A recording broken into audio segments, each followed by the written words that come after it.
Ada sabana tu kan. Ada lagi mahal Ada lagi mahal, 300 lebih. Minyak kan minyak ni lagi mahal. Banyak ada lagi Ada yang 500, 700 tu kan. Tak bayar ni, Toyota pun dah mahal 300 lebih. 300 lebih sabana. Itu yang kita tukar dulu tu. Berapa 300 lebih. Saya sampai 300 lebih yang jambok. 300 setengah.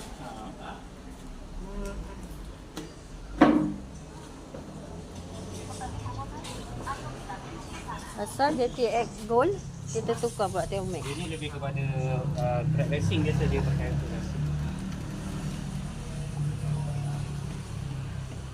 Ya, kita tukar minyak yang terbaik. Ha? Minyak yang kata paling terbaik ni. Baru belum ada sebulan minyak ni. Dia minyak dia bukan apa kak, dia minyak tu tak panas. Ha. Bila minyak tu kurang panas, dia pick up lah. Ini ada satu kuasa penyejuk enjin ni. Kalau ada kena satu jam, ada penyejuk enjin ni. Dia minyak ni dia tak panas, dia nak kata takat didih dia tinggi.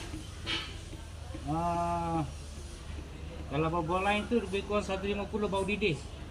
Ini lebih ni. Bau biru tu 150 darjah. Bau didih, kalau shell apa semua dah berasap dia belum lagi.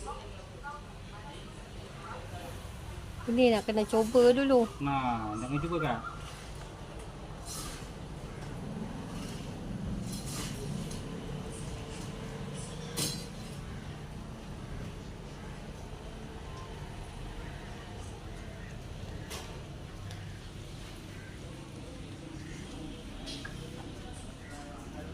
Ni air sedap ni.